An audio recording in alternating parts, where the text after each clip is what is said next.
सोच कर देखिए, दुनिया के सबसे ताकतवर साम्राज्य के सामने 72 पढ़े लिखे लोग खड़े हैं और बहुत ही विनम्रता से अपनी बात रख रहे हैं।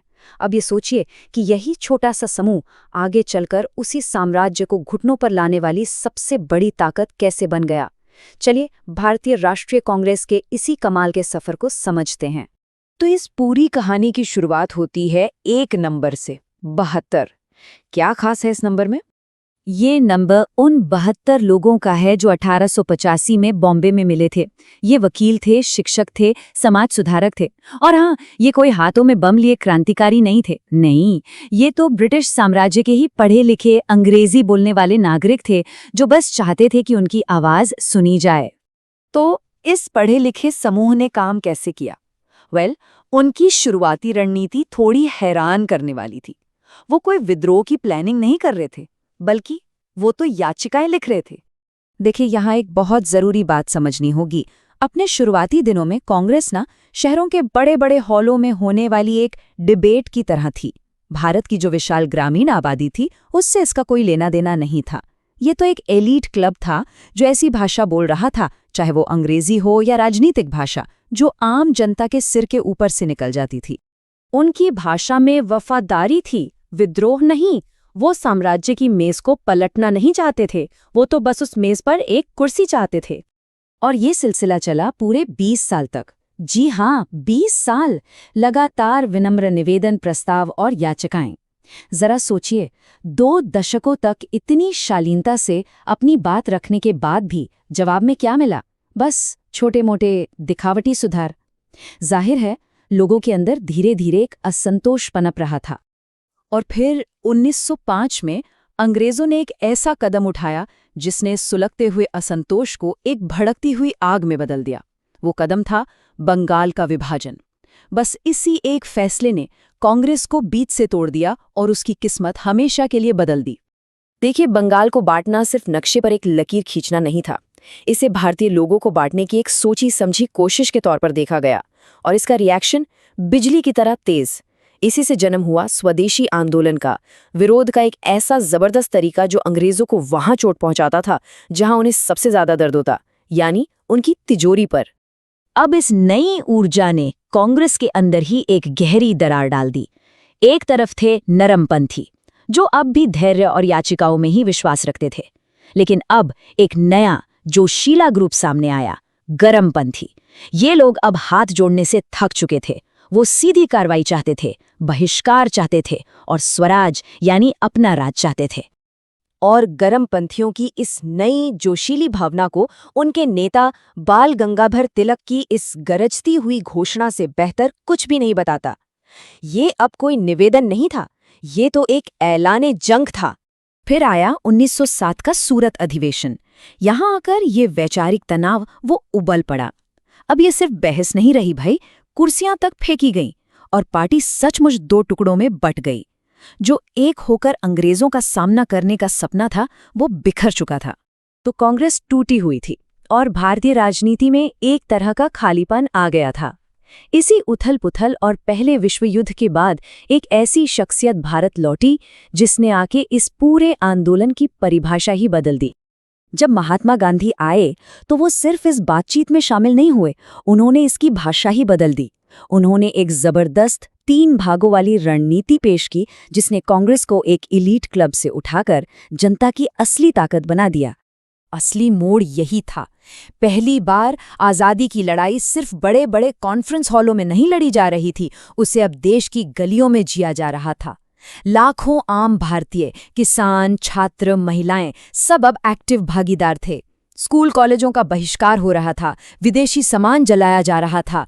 ऐसा लगा मानो कांग्रेस को आखिरकार इस राष्ट्र की आत्मा मिल गई थी। लेकिन यहीं एक और बात सामने आई। इस एक फैसले ने दिखाया कि भले ही कांग्रेस अब एक जन आंदोलन बन चुकी थी, लेकिन उसकी दिशा अब भी एक व्यक्ति की अंतरात्मा तय कर सकती थी। खैर, इस नए जन समर्थन और जवाहरलाल नेहरू जैसे नई पीढ़ी के नेताओं के साथ अब बदली हुई कांग्रेस की दिलचस्पी सिर्फ मेज पर एक कुर्सी पाने में नहीं थी। नहीं, अब तो वो पूरा घर मांगने के लिए तैयार थे। मकसद अब पूरी तरह से बदल चुका था। दशकों तक ब्रिटिश साम्राज्य के अंदर सुधार मांगने के बाद जो नया और अटल लक्ष्य था, वो कुछ और ही था। और फिर 1929 के ऐतिहासिक लाहौर अधिवेशन में आखिरकार उस मांग का ऐलान हुआ, जोरदार और साफ, सिर्फ 2 शक्तिशाली शब्दों में, पूर्ण स्वराज। ये कोई बातचीत का ऑफर नहीं था, ये पूरी और मुकम्मल आज़ादी की घोषणा थी। यहां से पीछे हटने का कोई रास्ता नहीं था। जरा इस सफर के बारे में एक बार फिर सोचिए। सिर्फ 3 दशकों से कुछ ज्यादा के वक्त में विनम्रता से याचिकाएं लिखने वाले उन 72 लोगों का सतर्क समूह लाखों लोगों की एक ताकतवर राष्ट्रीय शक्ति में बदल गया था। और अब उनका एक ही मकसद था, बिल्कुल साफ और विद्रोही, आज़ादी। कांग्रेस में एक आंदोलन करने, विरोध करने और संघर्ष करने की कला में तो महारत हासिल कर ली थी, लेकिन यही कामयाबी उसकी अगली और शायद सबसे बड़ी चुनौती की जमीन तैयार कर रही थी, और एक ऐसा सवाल छोड़ रही थी जो भारत के इतिहास का अगला अध्याय लिखने वाला था। क्या कांग्रेस एक आंदोलन बनना छोड़कर एक सरकार बनने के लिए तैयार थी?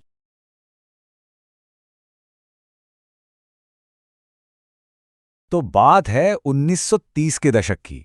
उस वक्त तक ना भारतीय राष्ट्रीय कांग्रेस सिर्फ बहस करने वालों का एक ग्रुप नहीं रह गई थी, बल्कि वो भारत की आज़ादी की लड़ाई की सबसे बड़ी आवाज़ बन चुकी थी।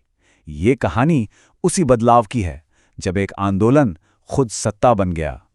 लेकिन देखिए, आज़ादी के लिए लड़ना एक बात होती है, और एक पूरे देश को चलाना वो तो बिल्कुल ही दूसरी कहानी है।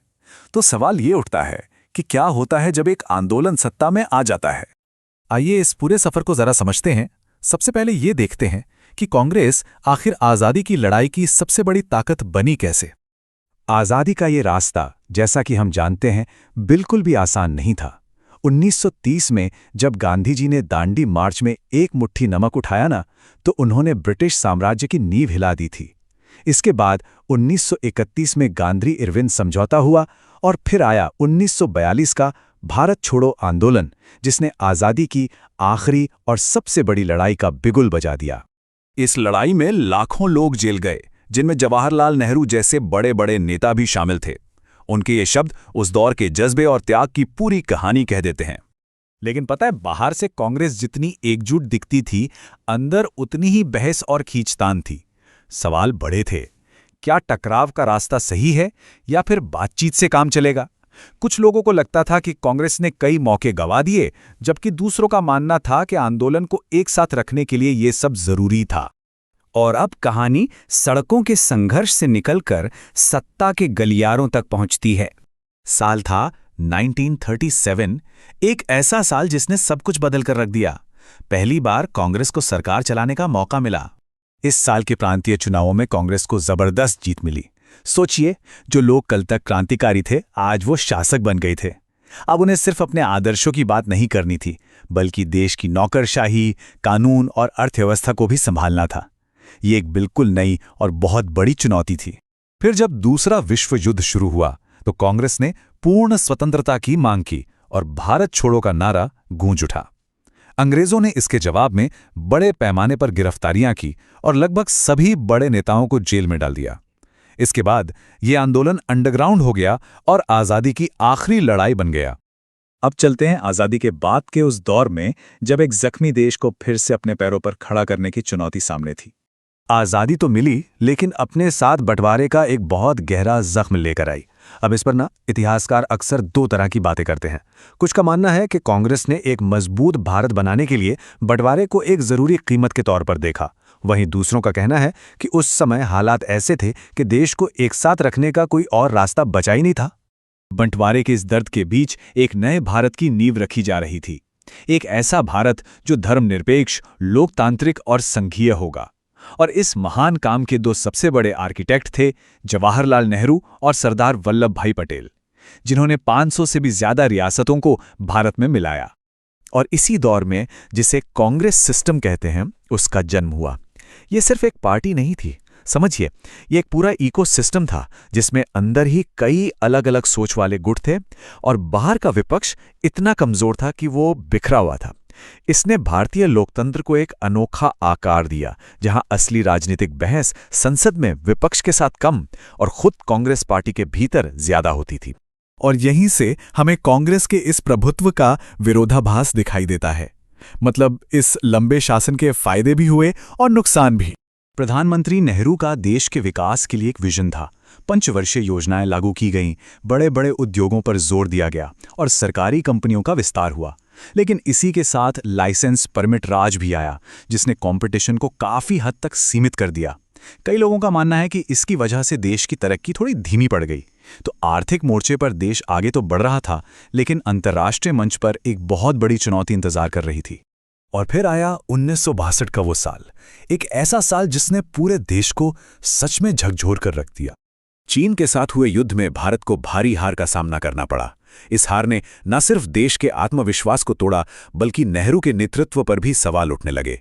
क्या उनकी विदेश नीति कुछ ज्यादा ही आदर्शवादी, मतलब भोली थी? क्या उनके फैसलों में जरूरी सलाह को नजरअंदाज कर दिया गया था? और यहीं हमें कांग्रेस के शासन का सबसे बड़ा विरोधाभास देखने को मिलता है। उसके लंबे राज में देश को स्थिरता तो मिली, ये सच है, लेकिन कहीं ना कहीं जवाबदेही भी कम हो गई। और ये हमें वापस उसी पहले सवाल पर ले आता है, लेकिन एक अलग नजरिए से, कि जब कोई आंदोलन अपनी लड़ाई जीत जाता है तो बदले में वो क्या खो देता है।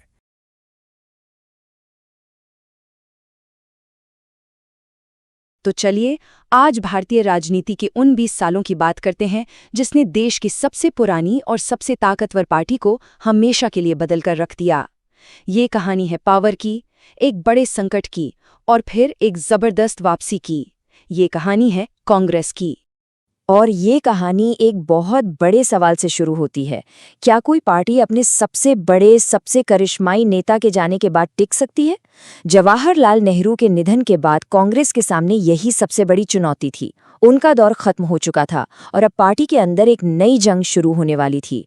तो सबसे पहले चलते हैं उस दौर में जब नेहरू के जाने से एक खालीपन सा आ गया था, एक पावर वैक्यूम, और कांग्रेस को समझ नहीं आ रहा था कि अब आगे क्या होगा। देखिए, नेहरू ने बहुत लंबे समय तक देश चलाया था। उनके जाने के बाद लाल बहादुर शास्त्री जी ने कमान संभाली, लेकिन कुछ ही समय बाद ताशकंद में अचानक उनका भी निधन हो गया। अब कांग्रेस एक बार फिर उसी चौराहे पर खड़ी थी। सवाल वही था, अगला कौन? तब कांग्रेस के जो पुराने और सबसे ताकतवर नेता थे, जिन्हें सिंडिकेट कहा जाता था, उन्होंने सोचा कि एक सेफ गेम खेलते हैं। उन्होंने नेहरू की बेटी इंदिरा गांधी को आगे कर दिया। उन्हें लगा कि वो तो नहीं है, अनुभव कम है, हम उन्हें आसानी से कंट्रोल कर लेंगे। लेकिन उन्होंने इंदिरा गांधी को पहचानने में बहुत बड़ी गलती कर दी थी। सिंडिकेट को लगा था कि उन्होंने एक कठपुतली चुनी है, पर इंदिरा गांधी ने बहुत जल्द ही सबको ये दिखा दिया कि सत्ता का असली केंद्र अब वो खुद हैं। चलिए देखते हैं ये हुआ कैसे। बहुत जल्द कांग्रेस पार्टी दो हिस्सों में बंट गई। एक तरफ थे वो पुराने नेता कांग्रेस ओ, जो कहते थे कि भाई फैसले सब मिलकर लेंगे, और दूसरी तरफ थी इंदिरा गांधी और उनका गुट कांग्रेस आर, जो मानते थे कि पावर एक ही लीडर के हाथ में होनी चाहिए। और यहीं से पार्टी के अंदर असली टकराव शुरू हुआ। इंदिरा गांधी ने एक बहुत स्मार्ट मूव चला। उन्होंने पार्टी के अंदर लड़ने के बजाय सीधा जनता के पास जाने का फैसला किया। उन्होंने बैंकों का नेशनलाइजेशन कर दिया, राजा महाराजाओं को मिलने वाले सारे स्पेशल भत्ते यानी प्रिवी पर्स खत्म कर दिए, और उनका नारा गरीबी हटाओ तो घर घर में गूंजने लगा। और बस यही था वो टर्निंग पॉइंट। वो कांग्रेस जो एक संस्था की तरह चलती थी, अब एक व्यक्ति की पार्टी बन गई थी। अब कांग्रेस का मतलब इंदिरा गांधी था। और इसका नतीजा 1971 के चुनाव में इतनी जबरदस्त जीत मिली कि सारे रिकॉर्ड टूट गए। और फिर बांग्लादेश युद्ध में मिली विजय ने तो उन्हें देश की सबसे ताकतवर, निर्विवाद नेता बना दिया। वो अपने पीक पर थीं। लेकिन कहते हैं ना, जब आप बिल्कुल शिखर पर होते हैं तो संकट भी उतने ही बड़े आते हैं। अब देखते हैं कि सत्ता के इस शिखर पर संकट के बादल कैसे मंडराने लगे। 70 का दशक शुरू होते होते देश में हालात बदलने लगे। महंगाई बढ़ रही थी, भ्रष्टाचार के खिलाफ लोगों में गुस्सा था। फिर गुजरात और बिहार में छात्र आंदोलन शुरू हो गए, जिन्हें जयप्रकाश नारायण जैसे बड़े नेता का साथ मिला। और फिर आया वो दिन जब इलाहाबाद हाईकोर्ट ने इंदिरा गांधी के चुनाव को ही रद्द कर दिया। ये एक बहुत बड़ा झटका था। और जब अदालत से इतना बड़ा झटका लगा तो जवाब में एक ऐसा कदम उठाया गया जिसने भारत के लोकतंत्र की नींव हिला दी। 25 जून 1975, वो तारीख जब देश में इमरजेंसी यानी आपातकाल की घोषणा कर दी गई। इसका मतलब सारे नागरिक अधिकार खत्म, प्रेस की आज़ादी पर ताला लगा दिया गया और हजारों विपक्षी नेताओं को रातों रात जेल में डाल दिया गया। और ये कोई एक दो दिन की बात नहीं थी, पूरे 21 महीने, लगभग 2 साल तक भारत का लोकतंत्र एक तरह से सस्पेंड कर दिया गया था। हजारों लोगों को बिना किसी मुकदमे के जेल में रखा गया और सरकार के खिलाफ उठने वाली हर आवाज को दबा दिया गया। ये दौर नागरिक अधिकारों के हनन, प्रेस सेंसरशिप और राजनीतिक विरोधियों को जेल में डालने के लिए जाना जाता है। और तो और, जो जबरदस्ती नसबंदी अभियान चलाए गए, उससे लोगों में जबरदस्त गुस्सा था। इन सब ने कांग्रेस पार्टी की छवि को बहुत गहरा नुकसान पहुंचाया। इमरजेंसी खत्म हुई, लेकिन कहानी अभी बाकी थी। इसके बाद जो हुआ वो भी किसी सियासी ड्रामे से कम नहीं था। एक नाटकीय हार और फिर एक दुखद वापसी।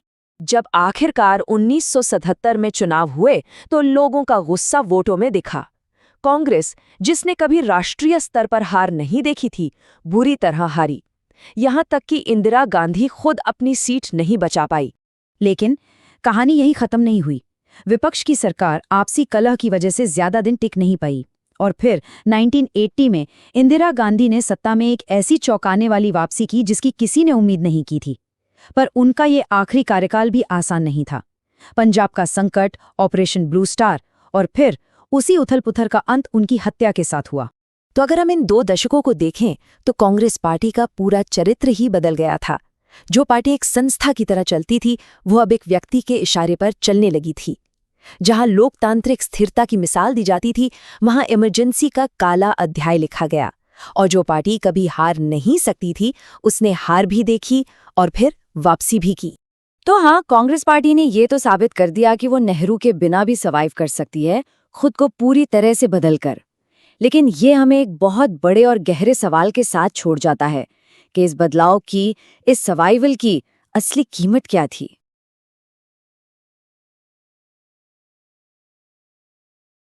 चलिए आज बात करते हैं इंडियन नेशनल कांग्रेस के उन 30 सालों की। एक ऐसा सफर जो सत्ता के बिल्कुल टॉप पर शुरू हुआ और फिर एक बहुत बड़े संकट पर आकर खत्म हुआ। तो कहानी की शुरुआत होती है 1 तारीख से। एक ऐसी तारीख जिसने हिंदुस्तान की सियासत का रुख हमेशा हमेशा के लिए मोड़ दिया। इस दिन देश की प्रधानमंत्री इंदिरा गांधी की हत्या हो जाती है। आप सोचिए, इस एक खबर ने पूरे देश को जैसे हिला कर रख दिया। हर तरफ बस एक सदमे की लहर थी और देश एक बहुत ही गहरे संकट में खड़ा था। और फिर कुछ ही घंटों के अंदर उनके 40 साल के बेटे राजीव गांधी प्रधानमंत्री पद की शपथ लेते हैं। सोचिए, एक पायलट जो शायद उस राजनीतिक तूफान के लिए बिल्कुल तैयार नहीं थे जो उनका इंतजार कर रहा था। यहीं से भारतीय राजनीति में नेहरू गांधी परिवार की विरासत का एक नया चैप्टर शुरू होता है। तो पहला जो दौर है ना, वो शुरू होता है एक त्रासदी के साथ, बेहिसाब शक्ति के साथ और एक बहुत बड़े वादे के साथ। राजीव गांधी के सामने एक तरफ तो पहाड़ जैसी चुनौती थी, तो दूसरी तरफ एक ऐसा मौका था जो इतिहास में किसी किसी को मिलता है। और हुआ भी यही। देश में एक जबरदस्त सहानुभूति की लहर उठी और कांग्रेस ने उस पर सवार होकर दिसंबर 1984 के चुनाव में 400 से भी ज्यादा सीटें जीत लीं। मतलब भारतीय संसदीय इतिहास में आज तक इतनी बड़ी जीत किसी को नहीं मिली थी। इतने बड़े बहुमत के साथ जाहिर है देश में उम्मीदों का एक नया सैलाब आ गया। राजीव गांधी ने एक नए भारत का विजन पेश किया। उन्होंने कहा कि वो देश का आधुनिकीकरण करेंगे, कंप्यूटर लेकर आएंगे, टेलीकॉम में क्रांति लाएंगे और सबसे जरूरी, देश को डर की राजनीति से बाहर निकालेंगे। लेकिन जैसा अक्सर होता है, ये जो शुरुआती बड़े बड़े वादे थे ना, वो जल्द ही राजनीति की जमीनी हकीकत और बड़े बड़े विवादों से टकराने लगे। देखिए, एक तरफ वादा था साफ सुथरे मॉडर्न शासन का और दूसरी तरफ असलियत में क्या हो रहा था, शाहबानो मामले जैसे फैसलों से वोट बैंक की राजनीति के आरोप लगने लगे, जिससे सांप्रदायिक तनाव भी बढ़ा। लेकिन जो सबसे बड़ा झटका लगा, जिसने उनकी इमेज को सबसे ज्यादा नुकसान पहुंचाया, वो था बोफोर्स घोटाला। बोफोर्स घोटाले ने ना एक ऐसी चीज कर दी जो आज़ादी के बाद से कभी नहीं हुई थी। पहली बार भ्रष्टाचार के आरोप सीधे सीधे देश के सबसे बड़े पद यानी प्रधानमंत्री के ऑफिस तक पहुंचे। लोगों का भरोसा बुरी तरह टूट गया। राजीव गांधी की जो एक मिस्टर क्लीन वाली, एक सुधारक वाली इमेज थी, उस पर एक बहुत गहरा दाग लग चुका था। तो अब जब कांग्रेस सत्ता से बाहर हुई तो पार्टी और देश दोनों ही एक बड़े राजनीतिक उथल-पुथल और एक जबरदस्त आर्थिक बदलाव के दौर में आ गए। और संकट भी कोई एकाध नहीं, बल्कि एक के बाद एक बहुत तेजी से आए। पहले 1989 में कांग्रेस सत्ता से बाहर हो गई। फिर 1991 में चुनाव प्रचार के दौरान ही राजीव गांधी की हत्या कर दी गई। और मानो इतना काफी नहीं था, उसी साल भारत आर्थिक तौर पर कंगाल होने की कगार पर आ खड़ा हुआ। अब इस आर्थिक संकट की एक बहुत बड़ी वजह थी लाइसेंस राज। ये एक ऐसा सिस्टम था, समझिए, कि अगर किसी को कोई भी बिजनेस शुरू करना है या चलाना है तो हर कदम पर सरकारी लाइसेंस और परमिशन की जरूरत पड़ती थी। इस लाल फीताशाही ने जैसे अर्थव्यवस्था का गला ही घोट रखा था। तो 1991 के इसी संकट से देश को बाहर निकालने के लिए पीवी नरसिम्हा राव की सरकार ने एक ऐतिहासिक कदम उठाया। उस वक्त के वित्त मंत्री मनमोहन सिंह के नेतृत्व में इस लाइसेंस राज को खत्म कर दिया गया। ये शायद कांग्रेस सरकार का सबसे बड़ा, सबसे दूर तक असर डालने वाला आर्थिक फैसला था। एक ऐसा फैसला जिसने भारत की किस्मत को हमेशा हमेशा के लिए बदल दिया। लगभग एक दशक तक उतार चढ़ाव देखने के बाद साल 2004 में कांग्रेस ने एक जबरदस्त वापसी की। यूपीए गठबंधन के सहारे वो फिर से सत्ता में आ गई, जिसकी उम्मीद शायद बहुत कम लोगों को थी। यूपीए सरकार का जो पहला कार्यकाल था ना, वो अधिकार आधारित शासन के लिए जाना जाता है। मतलब सरकार ने ऐसे कानून बनाए जो लोगों को अधिकार देते थे, जैसे सूचना का अधिकार यानी आरटीआई और मनरेगा। ये ऐसी ऐतिहासिक योजनाएं थीं जिन्होंने करोड़ों आम हिंदुस्तानियों को सीधे तौर पर ताकत दी और उनकी जिंदगी को बेहतर बनाया। लेकिन जहां पहला कार्यकाल इतनी बड़ी सफलताओं से भरा था, वहीं पार्टी का दूसरा कार्यकाल घोटालों, बड़े बड़े विरोध प्रदर्शनों और आखिर में एक बहुत बड़ी हार की कहानी बनकर रह गया। यूपीए का दूसरा term 2G spectrum, coal block, Commonwealth Games एक के बाद एक बड़े घोटालों के आरोपों में घिर गया। इन आरोपों की वजह से सरकार की जो नैतिक साख थी, उसे बहुत भारी नुकसान पहुंचा और इसी के चलते देश भर में भ्रष्टाचार के खिलाफ एक बहुत बड़ा आंदोलन खड़ा हो गया। और फिर आए 2014 के चुनाव। नतीजा सबके लिए चौंकाने वाला था। 2009 में जहां कांग्रेस की 206 सीटें थीं, वहीं 2014 में वो सिर्फ 44 सीटों पर सिमट कर रह गई। ये पार्टी के इतिहास की सबसे बुरी हार थी। तो इस तरह एक छत्र राज से शुरू होकर इतिहास की सबसे बुरी हार तक कांग्रेस का ये 30 साल का सफर पूरा होता है। और इसी के साथ भारतीय राजनीति में किसी एक पार्टी के दबदबे का दौर भी खत्म हो गया। और ये सफर हमें एक बहुत बड़े सवाल के सामने लाकर खड़ा कर देता है। कहते हैं, शासन करने से कहीं ज्यादा मुश्किल होता है विपक्ष में रहकर खुद को जिंदा रखना। तो सवाल ये है कि क्या एक ऐसी पार्टी जिसकी पहचान हमेशा एक परिवार से जुड़ी रही, वो विपक्ष की भूमिका में खुद को दोबारा खड़ा कर सकती है? इस एक सवाल का जवाब ही भारतीय राजनीति का भविष्य तय करेगा।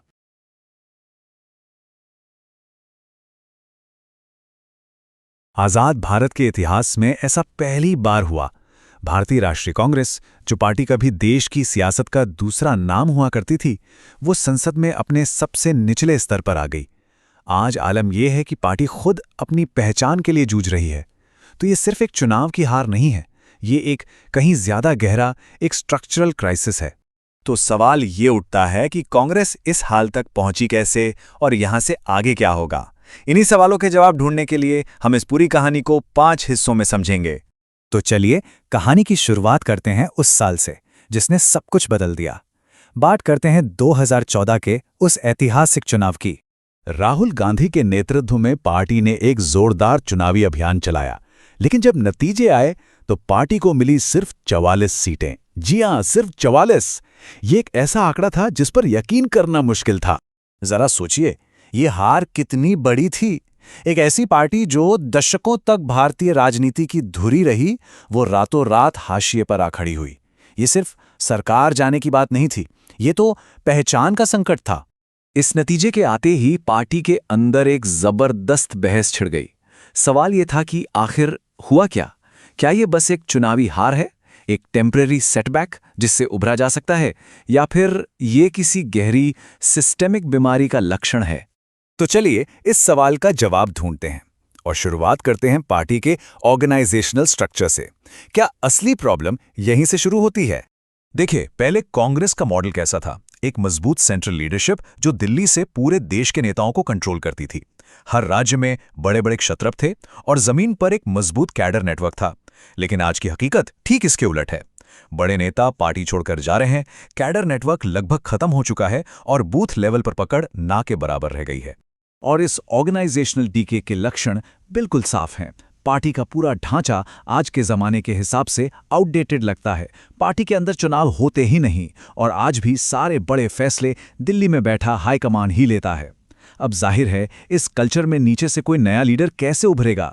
अच्छा, अब आते हैं दूसरी और शायद सबसे बड़ी चुनौती पर। वो है वंशवाद का सवाल। क्या नेहरू गांधी परिवार पार्टी के लिए एक ब्रांड है या एक बोझ? जवाहरलाल नेहरू से लेकर इंदिरा गांधी, राजीव, सोनिया और फिर राहुल गांधी तक पीढ़ी दर पीढ़ी पार्टी की कमान एक ही परिवार के हाथ में रही है। यही इस पार्टी की पहचान भी है। लेकिन सवाल वही है कि ये विरासत, ये लेगेसी पार्टी की ताकत है या उसकी सबसे बड़ी कमजोरी? इस पर पार्टी के अंदर ही दो फाड़ हैं। जो लोग परिवार के साथ हैं उनका कहना है कि गांधी परिवार ही वो गोंद है जो पार्टी को जोड़कर रखता है। ये पार्टी का सबसे बड़ा यूनिफाइंग ब्रांड है। लेकिन जो आलोचक हैं वो कहते हैं कि ये कोई ब्रांड नहीं बल्कि एक ऐसी निर्भरता है जिसने पार्टी के अंदर नए टैलेंट को आगे आने ही नहीं दिया। और यहीं से वो सबसे बड़ा सवाल खड़ा होता है, क्या एक ऐसी पार्टी जो हमेशा कुछ खास चेहरों, कुछ पर्सनैलिटीज के इर्द गिर्द बनी रही, वो खुद को एक सिस्टम ड्रिवन पार्टी में बदल सकती है? एक ऐसी पार्टी जहां लोग नहीं बल्कि सिस्टम ज्यादा मजबूत हो। तो इन सब संकटों के जवाब में पार्टी ने क्या किया? खासकर 2019 की एक और बड़ी हार के बाद पार्टी की स्ट्रैटेजी में क्या बदलाव आया?